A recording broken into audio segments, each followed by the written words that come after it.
ഇന്ന് Indian share market initially ചെറിയ ഡിപ്പിലാണ് start ചെയ്തതെങ്കിലും middle സെഷനിൽ നല്ല ശക്തമായിട്ട് റിക്കവറി കാണിച്ചു. ക്ലോസിംഗ് സ്നാപ്ഷോട്ട് നോക്കുകയാണെങ്കിൽ നിഫ്റ്റി ക്ലോസ് ചെയ്തത് 25,725 ബാങ്ക് നിഫ്റ്റി സെറ്റിൽ ചെയ്തത് 61,174 സെൻസെക്സ് ഫിനിഷ് ചെയ്തത് 83,450 100 പോയിന്റിൽ കൂടുതലുള്ള റിക്കവറി കാണാൻ കഴിഞ്ഞു. US മാർക്കറ്റ്സ് ഹോളിഡേ ആയതിനെ തുടർന്ന് രാവിലെ വീക്ക് ഓപ്പണിംഗ് ഉണ്ടായെങ്കിലും ഹെവി വെയ്റ്റ്സിലുള്ള വാല്യൂ ബൈയിങ് മാർക്കറ്റിനെ പോസിറ്റീവ് ടെറിട്ടറിയിലേക്ക് തിരിച്ചെത്തിച്ചു. IT സെക്ടേഴ്സ് ലീഡ് ചെയ്ത ഒരു റാലി നമുക്കിവിടെ കാണാൻ കഴിഞ്ഞു. ഇന്ത്യ AI ഇമ്പാക്ട് സമ്മിറ്റിൽ നിന്നുള്ള പോസിറ്റീവ് ക്യൂസും അതുപോലെ തന്നെ എന്റർപ്രൈസസ് AI തീം കാരണം IT സ്റ്റോക്സ് നിയർലി 3% ജമ്പ് ചെയ്ത് കാണാൻ കഴിഞ്ഞു. ടോപ്പ് 3 സ്റ്റോക്ക് ന്യൂസ് നോക്കുകയാണെങ്കിൽ ഇൻഫോസിസ് ഷെയർസ് 4% റാലി ചെയ്തു. കാരണം AI മേജർ ആയിട്ടുള്ള ആന്ത്രോപിക്കിനൊപ്പം എന്റർപ്രൈസ് AI സൊല്യൂഷൻസ് ഡെവലപ്പ് ചെയ്യാൻ സ്ട്രാറ്റജിക് പാർട്ണർഷിപ്പ് അനൗൺസ് ചെയ്തത് നിഫ്റ്റി IT ഇൻഡെക്സിന് ഇന്നത്തെ ഒരു ബിഗസ്റ്റ് ഡ്രൈവർ ആയിരുന്നു. Adani enterprises and Adani group മറ്റൊരു ന്യൂസ് സ്റ്റോറി ആയിരുന്നു. അദാനി എന്റർപ്രൈസസ് ഒരു 3% ഗെയിൻ ആണ് കാണിച്ചത്. 2035ഓടെ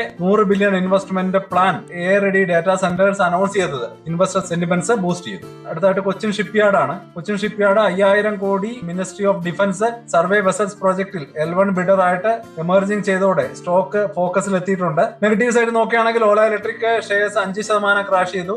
സിറ്റി ഡൗൺ സൈഡ് കാരണം ന്യൂ ലോ ടച്ച് ചെയ്തതായിട്ട് നമുക്ക് കാണാൻ കഴിയും. ടോപ്പ് ഗെയിനേഴ്സ് നോക്കുകയാണെങ്കിൽ അദാനി എന്റർടൈൻമെന്റ്, അതുപോലെ തന്നെ ITC, BEL, Infosys. Top losers നോക്കുകയാണെങ്കിൽ ക്വിൽ, ഹിൻഡാൽകോ, എറ്റേണൽ, ടാറ്റ സ്റ്റീൽ.